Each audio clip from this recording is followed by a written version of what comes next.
পারিস না, হাতে কর্মে এগিয়ে যায়, মাথাতে ব্যথা করে, নিজেকে নিজে ঠিক রাখতে পারিস না। পারবি নাকি? সবসময় নিদ্রা নিতে ভালোবাসিস, তাই না রে বেশি?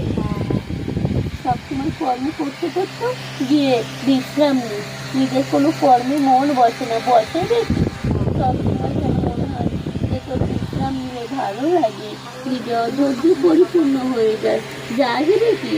আর কেউ কোনো বাক্য বললে যেন তাদের উপরে বিরক্ত হয়ে যায়, অধৈর্য হয়ে যায়, তারা কর্ম করতে বললে তাদের উপরে অধৈর্য হয়ে যায়, যাই দেখি।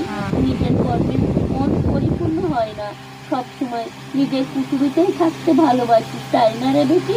সবার সাথে পরিপূর্ণ উপার্জন করতে চাস না, চাস বেটি? নিজের মতো নিজে থাকিস, তাই না রে বেটি? আর তুই নিজে অনেক জেদ পরিপূর্ণ করিস, করিস বেটি? সেটা পরিপূর্ণ জেদ উপার্জন করবি, সেটাই তোর ঠিক।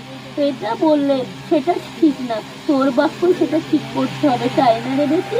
তোর খুব জেদ, তাই না রে বেটি?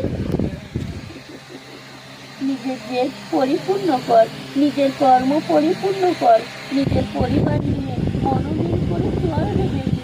তুই তো অনেক পরিপূর্ণ কর্ম করতে চাস না, তোর নিজের কোনো কর্ম করতে ইচ্ছে করে না, নিজের হাত পা দুর্বল হয়ে যায়, নিজের কর্ম উপার্জন করতে ইচ্ছে পরিপূর্ণ হয় না।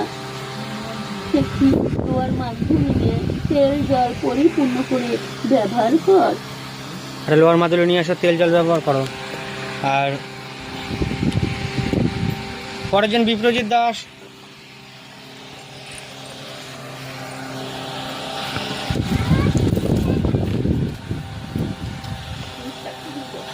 বলো।